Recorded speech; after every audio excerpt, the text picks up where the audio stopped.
Welcome, one and all, and really right now only me because nobody is really on yet, to Ask Mike Anything, the one night a week where, well, you could probably ask me other nights. I might not get back to you immediately, but yeah, the one night a week. Ask me anything.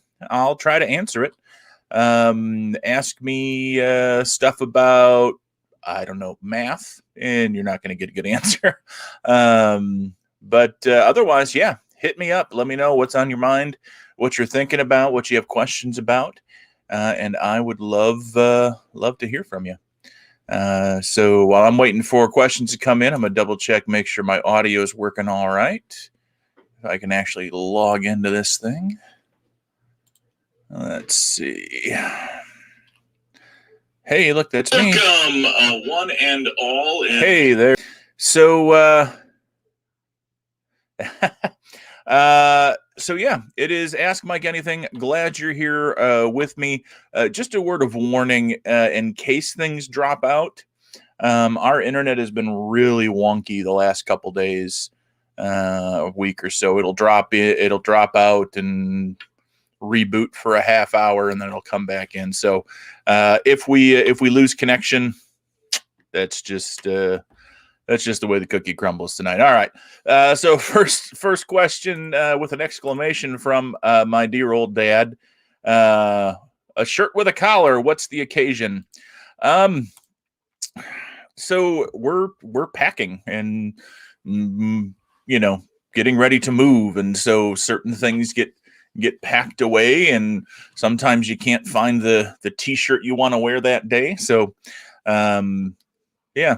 So yeah, stuff has gotten packed, and I have out stuff that I know I'm going to wear over the next month or so. But that's about it. So yeah, you'll see more. You'll see more. Shirts with collars, maybe, depending on how the rotation goes for the week. If we lose connection, Dad, and you really want to continue to ask me questions, you can just FaceTime me, because I can still do that over cellular data. So yeah, all right. Any real questions other than my shirt?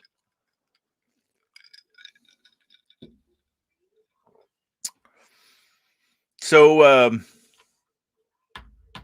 we had a fairly eventful day. We are at this point in our packing and moving that we can do an awful lot of work and have it not feel like we did anything. For instance, today I made up 4 more banker boxes full of stuff that's going to go to my new office in Grand Rapids from my home office here, and I made the trip over to my St. Matthew's office so that it's with all the other stuff. We put out we have a total of 4 dressers that are not making the move with us. They're just too big, and so we have put 2 of those out today. Both of which just at the curb, both of which got picked up within minutes of being out there. And the person who picked up the last one, we told her we had 2 more that'll be coming out later this week. And she already called dibs, gave us her number. We'll just call her. She'll come pick them up, which is nice. But it still feels like, because we still have to live and work and move and breathe in here. So yeah, it was a very productive day, but it doesn't feel as much like it. So, all right. How was Mother's Day at our house? It was fairly good. I would say, Michaela was mad at me right away in the morning. Because apparently, according to her, Mother's Day isn't Mother's Day if I don't wake up super early and go buy donuts and have them here for breakfast. Not to say, like, I mean, she didn't remind me on Saturday night or anything, of course. So I forgot. I woke up later because, strangely enough, in the pandemic, when worship is pre-recorded, I get to uh, sleep in on a Sunday a little bit. So, so I didn't go and get donuts until noon. But then we had donuts. And we still have donuts. So that's good. What is in my glass tonight, Janet? In my glass tonight is my old standby. It's an old fashioned. This one is made with Larceny bourbon, which is my favorite. And a friend of mine makes her own simple syrup. Mixes it with this one in particular that she made is with almonds. So there's a nice nutty flavor to it. So it's nice, refreshing little drink. She made one yesterday. Oh, so for Mother's Day, going back to Mother's Day, we spent it with folks in our bubble. Grandma Kathy came with. We played a lot of euchre, and had ham and mushroom soup made with morels that were picked from the property that our friends live on. So good. So yeah, we had a really good time, and then pack stuff up today. I also have to start writing a paper for a class on Friday. I have to write my sermon. Have to record a bunch of stuff. It's going to be a busy week. But yeah, but it was a good Mother's Day. It was a good day today too. Let's see. What are you looking forward to coming out of COVID restrictions? Nisha, I'm going to tell you, hugs. I miss hugs. I miss hugging people. I miss shaking hands. I miss high fives. I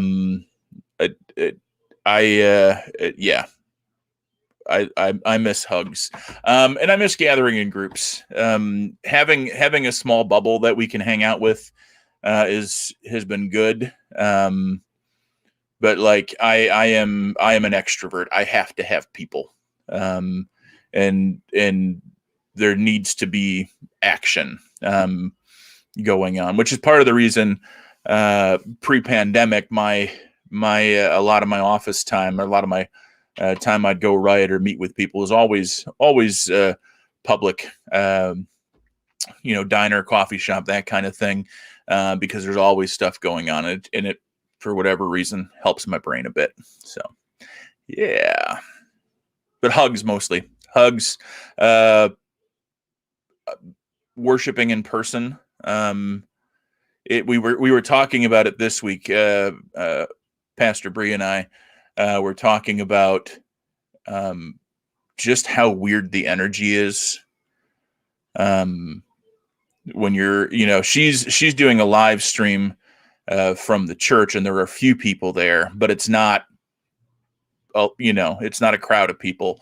I preach in front of a green screen that's just off to my right over here, and pre-record things, and it is very difficult sometimes to they tell you if you get nervous, imagine people in their underwear, that kind of thing. I just have to imagine people to get myself into that frame of mind for preaching. So yeah, there's that piece I'm looking forward to as well.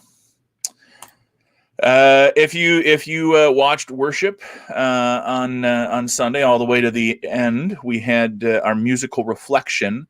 Andy and his family surprised us with the Song Family Quartet.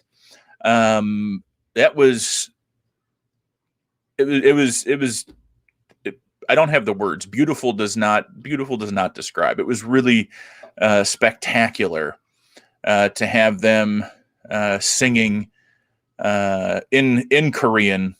Was just amazing. And here's the thing, and I don't know if I've shared this before, but when it comes to everything in worship, hymns, preaching, people speaking parts, I watch those multiple times throughout as I'm putting different layers on, as I'm figuring things out, making sure things that got edited properly.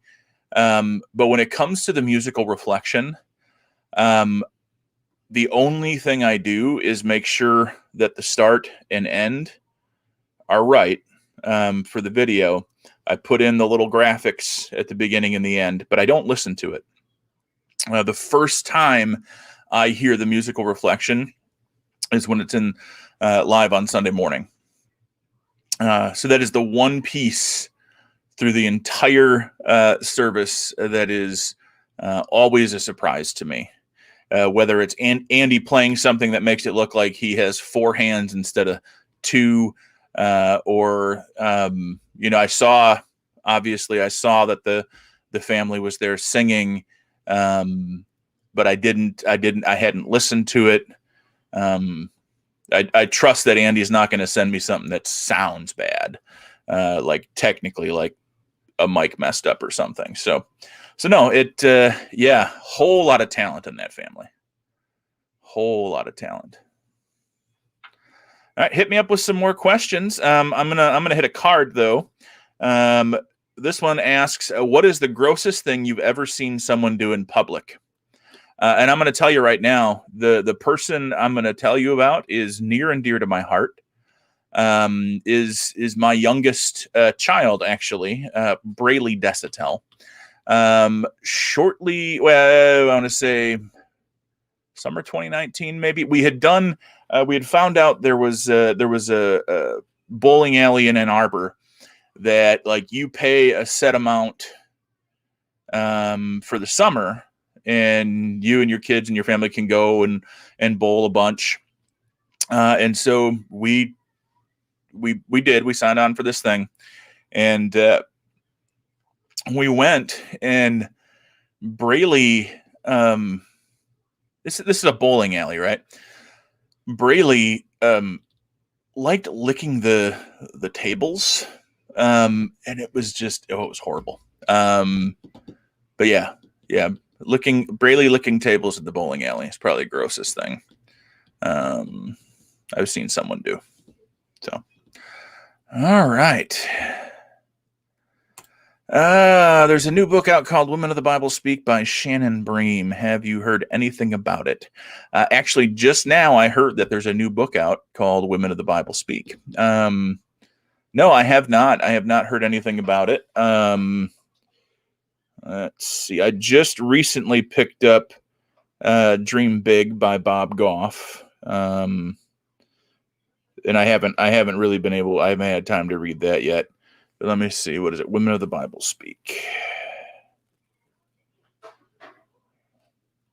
Let's take a look here.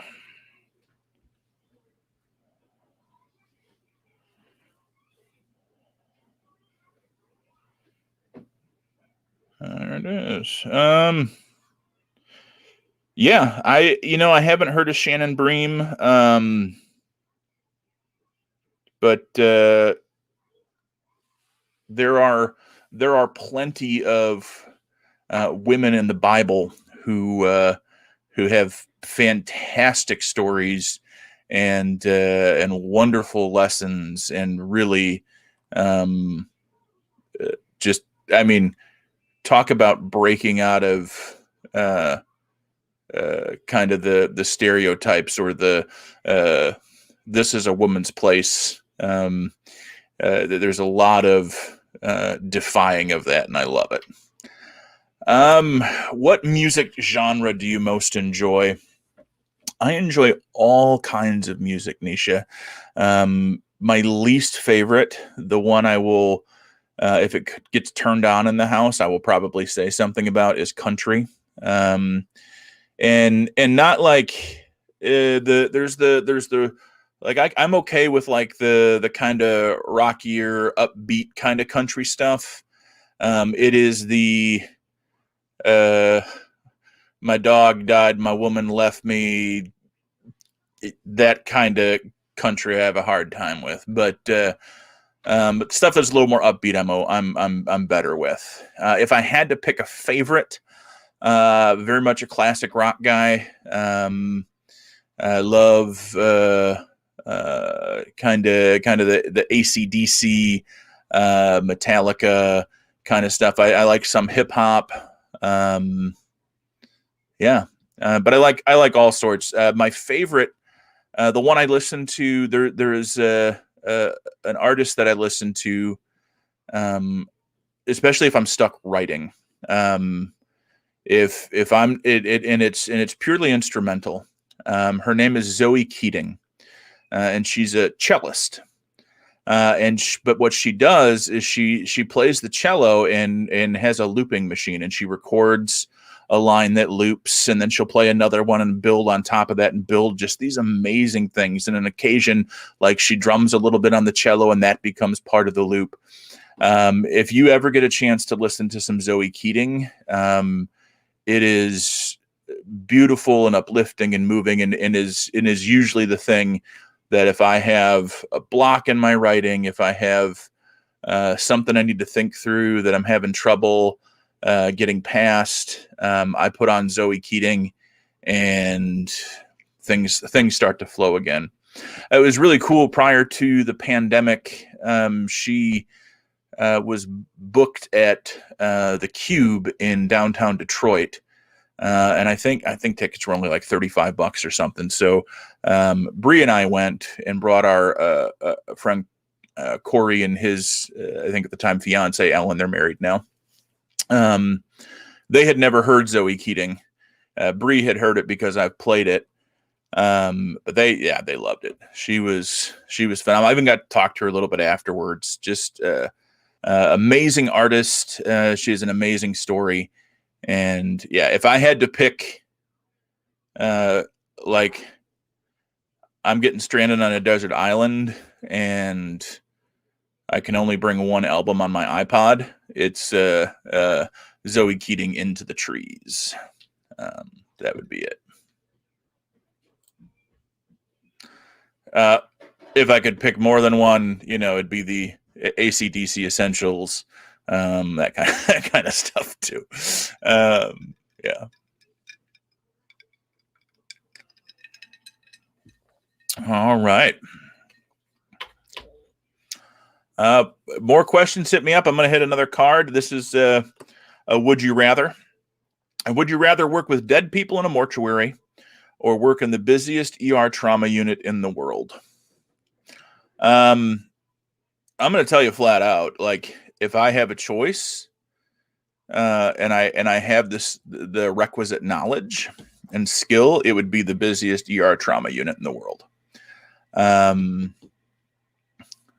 that point, there's still the possibility of life, of saving, of doing good. And it's not that you can't do good working with dead people, but there feels like there's something more you can do. It feels more active. And I don't actually work with dead bodies in a mortuary, but I do work with people through the grieving process. But I think if we're just talking straight up preparing dead bodies for burial or trying to save people, it's going to be the trying to save people. Other questions? Hit me up.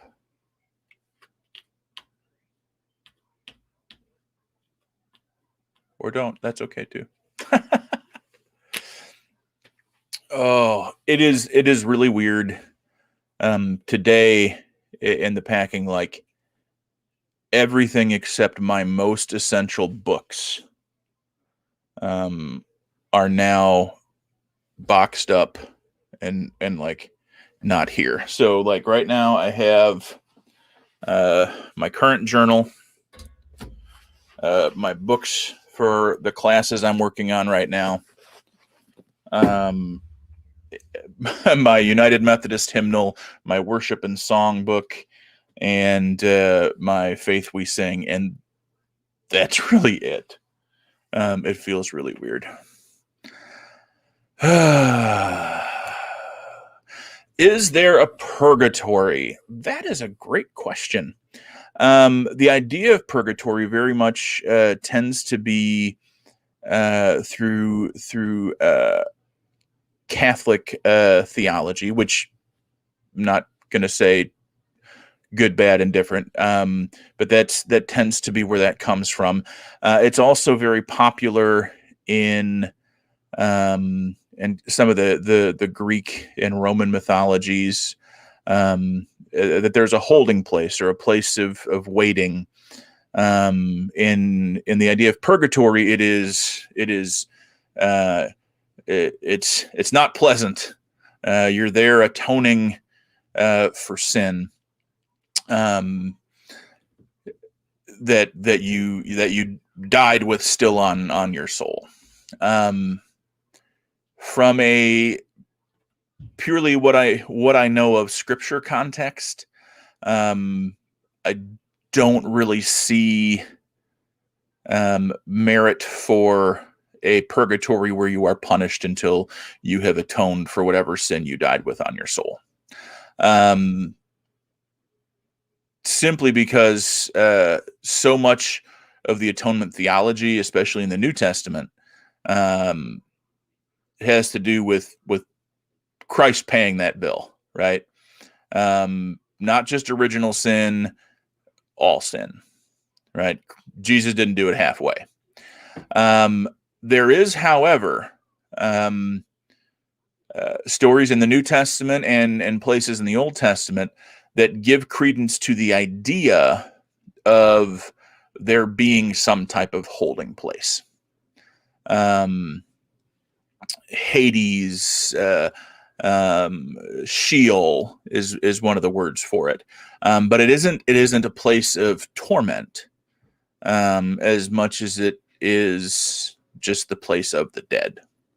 So is there a purgatory? I would say no.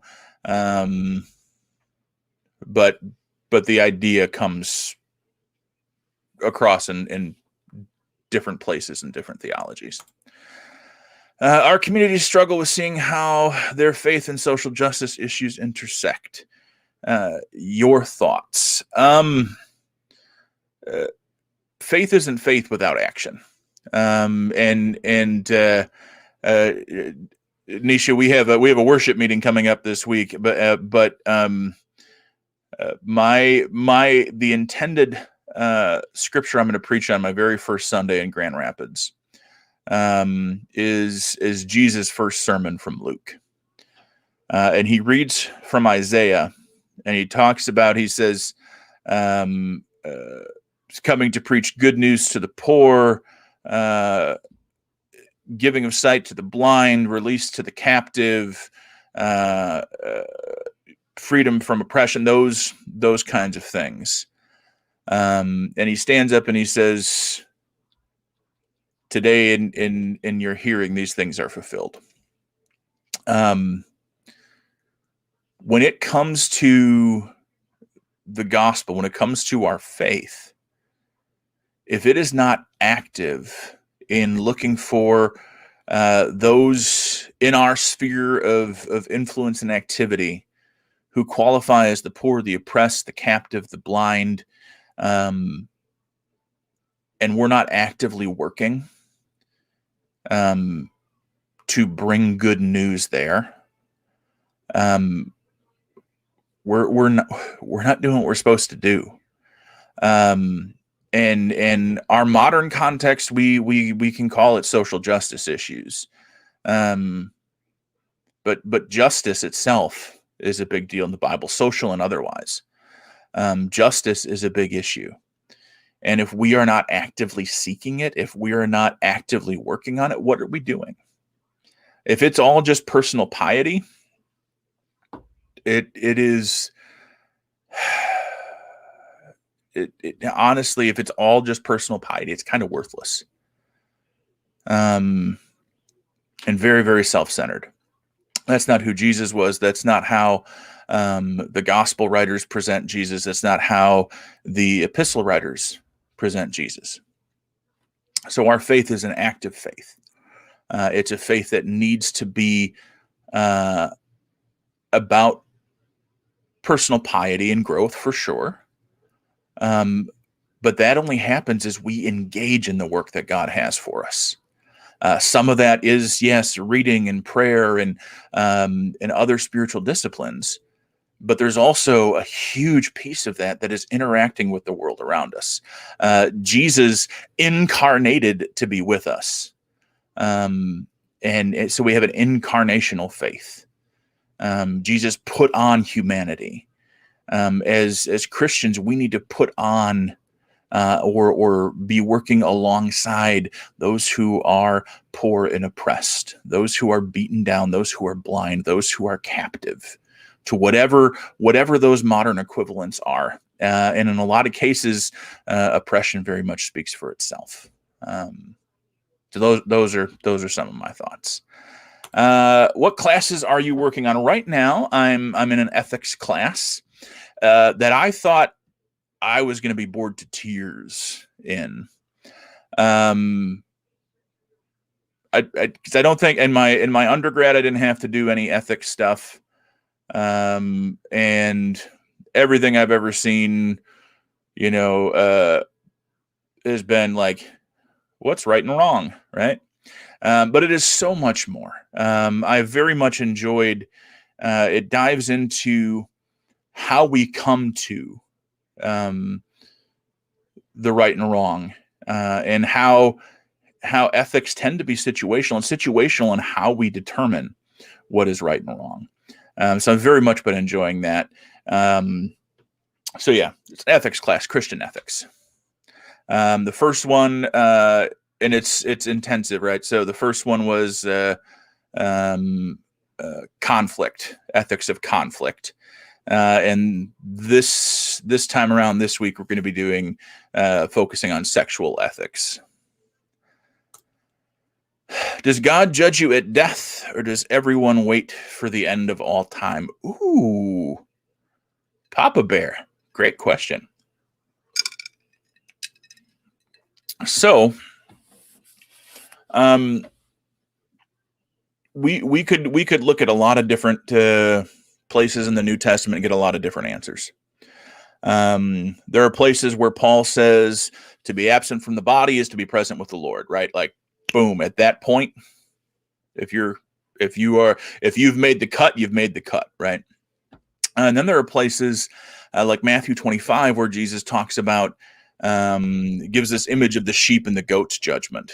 And this is a judgment for everybody, and it's at the end of time. So really, when it comes to what happens after death and where and when the judgment happens, I don't know that I could nail it down. I can tell you that there is judgment. But I can also tell you, any type of courtroom drama you're thinking about, or anybody's thinking about when it comes to God's judgment, any type of wrathfulness that you're thinking about is probably inaccurate. So one of my favorite pictures of judgment comes, I believe it's in 1 Corinthians around chapter 3 or 4. Paul talks about building on foundations that others have laid. So the foundation is Christ, and we as Christians, we build on that foundation. And the good we do, the things we do, they produce they become these building materials that build on this foundation. And sometimes they are gold, silver, and precious stone, and sometimes they're wood, hay, and straw. And the judgment is not God comes and looks at your work and says, well, that's good, that's bad. The judgment is a fire. It's a cleansing fire that comes and it burns up the wood, hay, and stubble, the wood, hay, and straw. And what's left remains, the gold, silver, and precious stone. So if we look at it as the things we do out of selflessness, the things we do that are good because we just know to do them because they're good, that aren't self-centered or self-serving. Those things are gold, silver, and precious stone. And then the wood, hay, and straw is the things we do that may be good or maybe not, but we're doing them with the wrong motivation. It's kind of the idea around it. And so whenever it happens, it's not you're guilty or innocent. It is this fire is the test, and what's left is what's left. So yeah. Candace wants to know when we move. Our moving truck is scheduled to come June 14th. So our last official Sunday in the pulpit in Ypsilanti is Sunday, June 13th. There is going to be for folks that are around, whether you're from the churches or the neighborhoods or whatever, May 30th, that's a Sunday. We're going to have a farewell gathering in the green space outside of St. Matthew's. The Little Caesars pizza truck's going to be here. Motor City Sweet Treats, just a chance to get together, distanced and safe, but to be able to say goodbye and celebrate the time that we've had together. So that's going to be from 4 to 7. It would be great. Would be great to see you. Have you noticed a resurgence in spiritual music in the mainstream? I seem to see it more lately on American Idol and The Voice. Yeah, so music initially at its core is a spiritual thing. Song developed as part of our interaction with spirit. Part of our just part of our being. It comes from some very deep and spiritual places. I think on some level, even the most acid death grunge metal, right, has a spiritual component to it. It may be that a lot of the music coming out has more of a spiritual overtone to it that you would recognize, because it speaks maybe to some of your spiritual experiences. But I think a lot of the music that look at just about anything, and you can find someone's belief in that music, someone's faith, even if it's a lack of faith. So, when was the date on the shindig? It's May 30th. It's a Sunday, May 30th. It's Labor Day weekend, but that's Sunday. I have not been keeping up on trouble in Jerusalem. I've not heard from anybody. Let me Google that quick. Trouble in Jerusalem.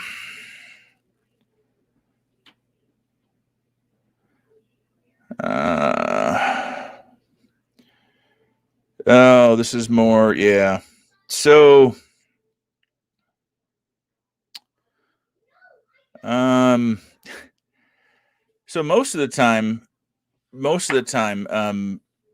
missiles fired from Gaza toward Jerusalem really just mean it's in that general direction.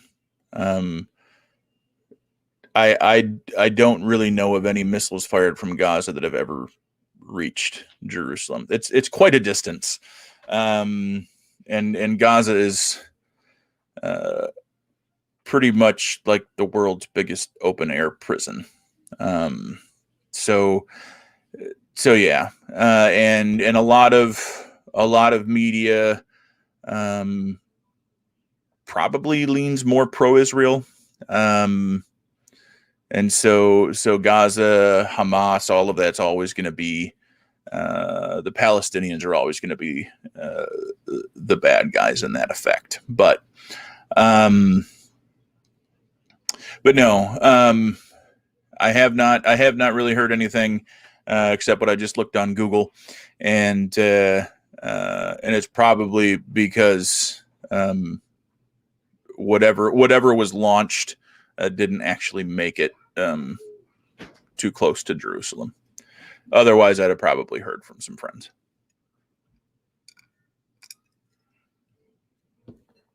So, but I'll look into it more. I could be wrong, but our former exchange student was from Gaza, and she's back there now. So I hope everything's okay. I know Israel tends to be able to do more damage to Gaza than Gaza to Israel. That's just history and present day. All right. Other questions? Some good ones tonight.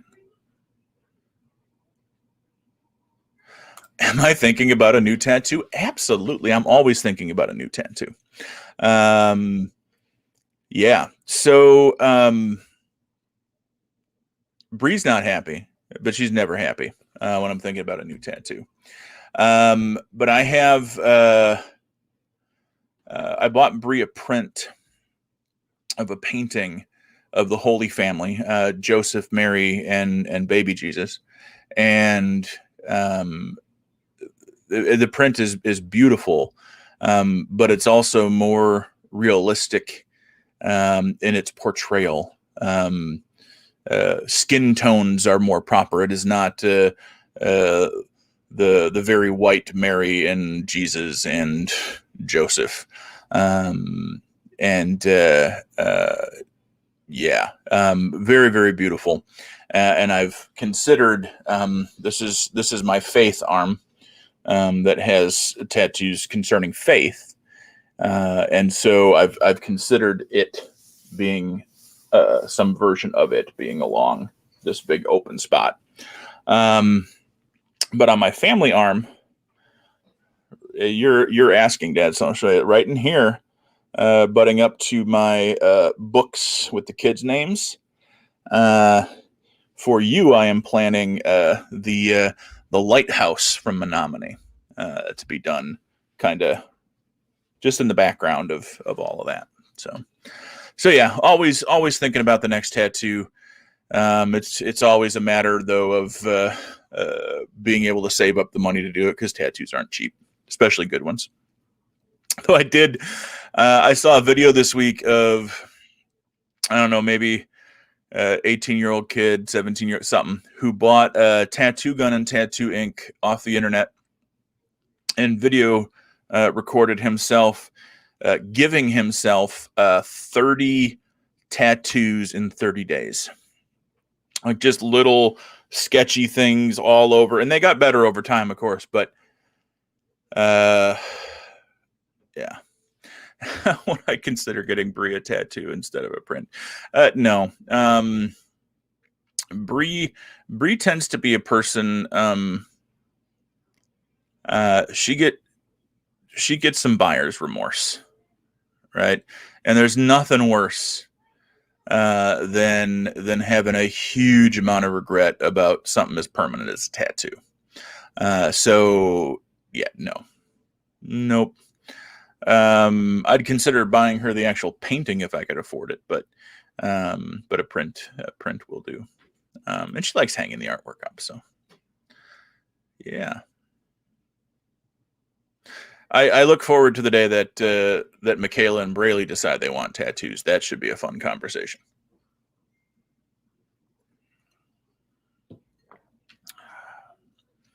All right. What is the weirdest tradition your family has? So, I don't know that we have a weird tradition, like in our immediate family. It's Braley, do we have any weird traditions? Not really. But when I was growing up, and it wasn't so much weird as it was nice. So I've noticed this with my kids, like when we have to leave a place where we are with friends or family, they have a whole lot of feels, right? They cry a lot. They're sad. They're having to leave their cousins or their friends or whatever. And like part of it's annoying, right? As a parent, but I also remember feeling that way very much with my Uncle Mark and Aunt Beth. They didn't live in our hometown when I was growing up. They lived far away, and were the fun uncle and aunt, right? And they had awesome dogs. And when they came to visit, it was always around the holidays. So it was always good times, good memories. And they'd have to leave to go back, and it was always like tears and all that stuff. And I don't know if it was one of those things they just came up with to try and keep me from crying every time. But this thing developed where instead of just like hugs and saying goodbye, which is where the crying would happen, we would play a game called Gotcha Last, which is essentially tag, but it's tag and tag back and run. And eventually Uncle Mark and Aunt Beth, tag me and then are able to get into the vehicle and shut the door, and I can't tag them, and they go. And then I'm upset about losing as opposed to being upset that they're leaving. Probably kind of just really simple psychology that I fell for, but I loved it. And I still love the idea.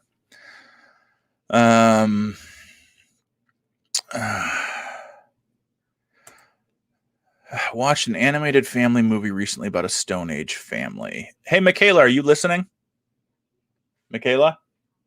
Oh, apparently Michaela is no longer listening. Hey, Braylee. We'll see if Braylee knows. Yeah? Braylee, do you remember, is there a animated movie, a cartoon about a Stone Age family that you've watched? Like way, way back in the past, maybe dinosaurs? Grandpa Mullet says that the youngest person in the family in that movie reminded him of you. Have you seen a cartoon movie with somebody that reminds you of you? Go grab your sister for me. Let's see if she knows. Part of the beauty of having a playroom where the kids have their own TV and access to Netflix is that I don't necessarily watch all those. Okay, Grandpa Mullet says that he recently watched a cartoon family movie about a Stone Age family. The youngest person in the family reminded him of Braylee. What's the name of that movie? Do you remember the movie? Stone Age family? Was it Dawn of the Croods? Dawn of the Croods? Was it Dawn of the Croods, Grandpa Mullet? Or Grandpa No Mullet? Yeah, I'm pretty sure it's the Croods or Dawn of the Croods. That was it. Everyone who watches Dawn yes. of the Croods, Oh, see? You got it. Way to go. That immediately strikes me as Braylee as well, because the ferocious baby is stronger than... Ferocious baby. Exactly. That is Braylee. Ferocious baby. Yeah. All right. Ferocious. Oh, Lori, I would. I was going Pebbles, but I didn't think he was watching Flintstones, and he grew up with Flintstones. He'd have remembered Pebbles and Bam Bam. All right. Other questions? We in the Desatel household appreciate your prayers in the midst of our move. Especially so last night, we have 3 cats. One of which Bree has had longer than she's had me. So, and last night before bed, Mia, that's the older cat, like couldn't walk in a straight line. She's getting up there, right? And was just acting kind of weird. And so we're worried, of course. And this morning she was okay. She was walking fine. She's eating, drinking. She's being herself. But our best guess is maybe that she had a mini stroke. But that has prompted us to have conversations with Braley and Michaela about the reality that everything that lives eventually dies. And that conversation today after school was difficult, and there were still tears even after I got them double chocolate frappuccinos. So your prayers as we navigate that. There's the worry that maybe even the move itself, going to the new place may be too much for her. So prayers are appreciated. Our girls love our cats very, very much. So appreciate that. Yeah. Other questions? Type them on in. Math always 42. And what my last card asks what I'm excited about right now. Right now, I am excited about the move, about the transition, about ending things well in Ypsilanti and beginning things well in Grand Rapids.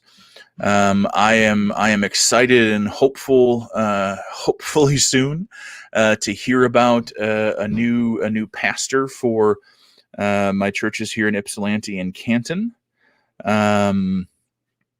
But you never know when that's going to come, unfortunately.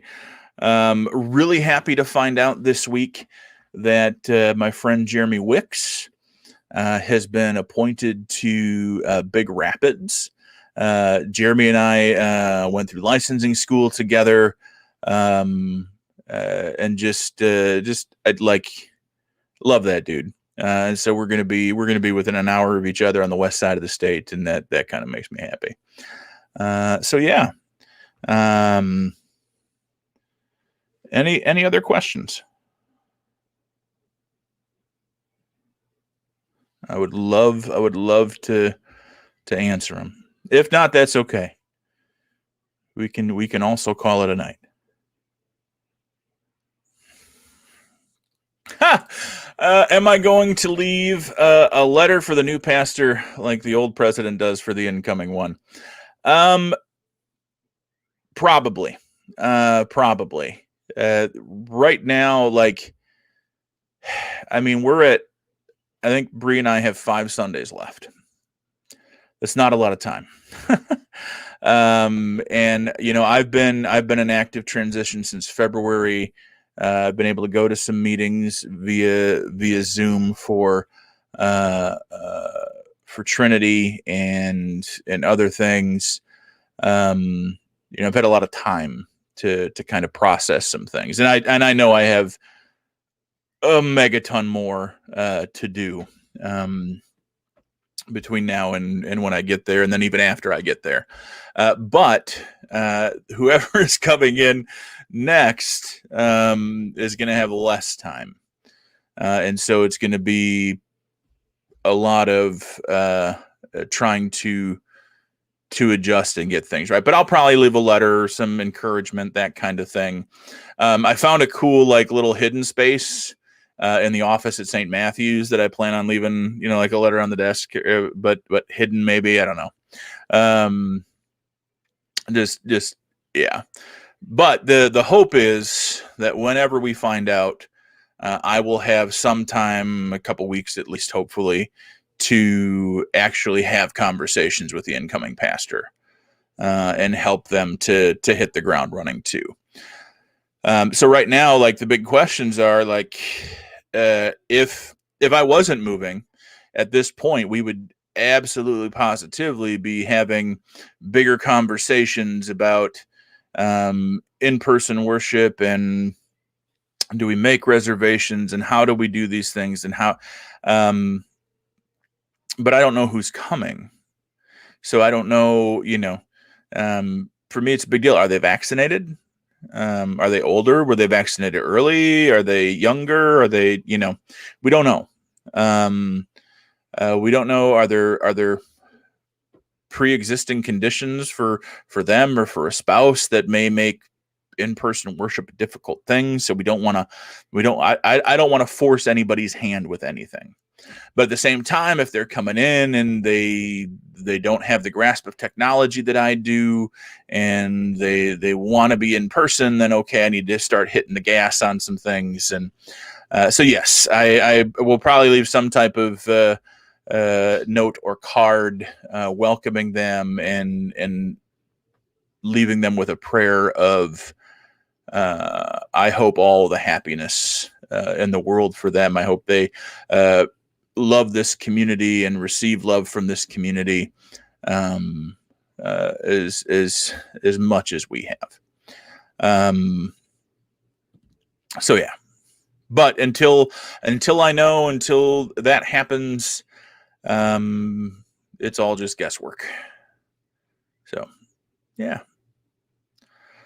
All right. Well, we are getting close to now. We got about 10 minutes left. I'm game for more questions, but if not, we can sign it off. Again, the farewell gathering is going to be Sunday, May 30th, from 4 to 7.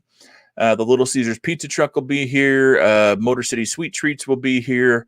Even if you don't want to do ice cream, they have bubble tea, and that is amazing. And Sheena from the Little Caesars Pizza Truck told me she's going to try and maybe hook us up with another food truck. She met somebody that has a really good barbecue food truck. So could be barbecue and pizza or just pizza. Hey, Maddie Lynn, you got any questions for me? I'll take them. It's good to see you. How's your mom?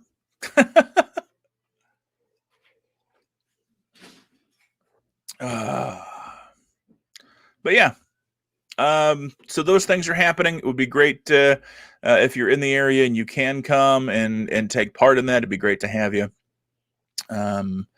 If not, your prayers are appreciated. What superpowers would I like to have? Oh my goodness.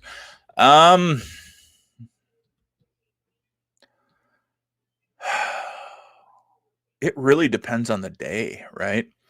Like when we're packing, I'd love to be the Flash and just get it all done.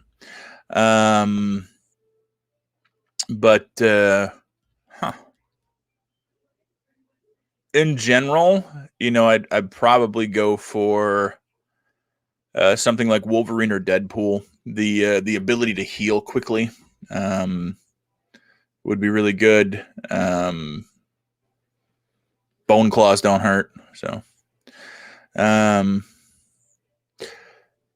So yeah, I saw that you were having surgery.